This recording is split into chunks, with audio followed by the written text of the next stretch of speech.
আসসালামু আলাইকুম।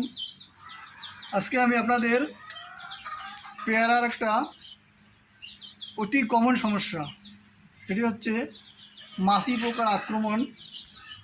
এই ব্যাপারে একটা ভিডিও আপনাদের উপহার দিতে চাই। মাছি পোকা পেয়ারার সবচেয়ে ক্ষতি করে। আমরা দেখি কি পেয়ারা পেকে গেছে, এই পাকা পেয়ারা আমরা যখন খেতে যাই তখন দেখি যে পেয়ারার ভিতর নষ্ট হয়ে গেছে। সেখানে দেখতে পাই আমরা যে এই যে পেয়ারার ভিতরে মাছি পোকার যে ম্যাগট বা লার্ভাগুলো রয়েছে, এই লার্ভাগুলো এই পাল্প বা মাংসের অংশটুকু খেয়ে ফেলে। সেখানে আবার ব্যাকটেরিয়া সেকেন্ডারি ইনফেকশন ঘটায়, ফলে সেটা কি হয়, পচে যায়। এই পচে যাওয়ার ফলে কী হয়, সেখানে এই পেয়ারাটি সম্পূর্ণ খাওয়ার জন্য অনুপযুক্ত হয়ে পড়ে। আমরা কিন্তু সহজেই পেয়ারার এই সমস্যাটা দূর করতে পারবো।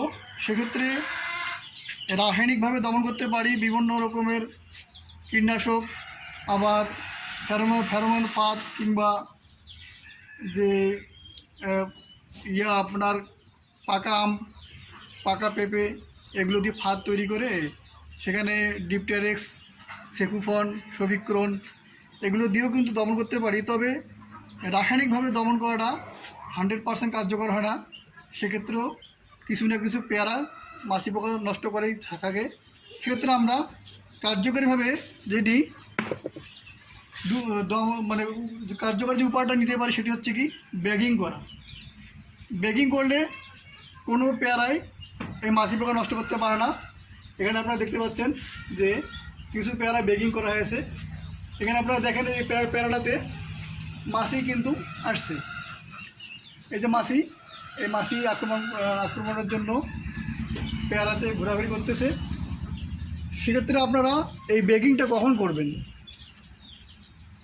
আপনাকে বুঝতে হবে যে এই মাছি পোকাটা তার ডিম পাড়ার 1 সপ্তাহের মধ্যেই সেখান থেকে লার্ভা বেরিয়ে আসে। লার্ভা বেরিয়ে খাওয়া শুরু করে, এবং সেটা কিন্তু পাকা অবস্থায় তারা বা পেয়ারাটা ম্যাচুরিটি হওয়ার পরে কিন্তু খাওয়া শুরু করে। কাজেই আপনাকে পেয়ারাটা সবুজ থাকা অবস্থায়, অর্থাৎ পাকার প্রায় 15 থেকে 20 দিন আগেই, অর্থাৎ টেনিসের যে বল আছে এই বল সাইজ যখন আসবে, এই সাইজ আসা অবস্থায় কী করতে হবে, আপনাকে পোকাটাকে বেগিং করতে হবে।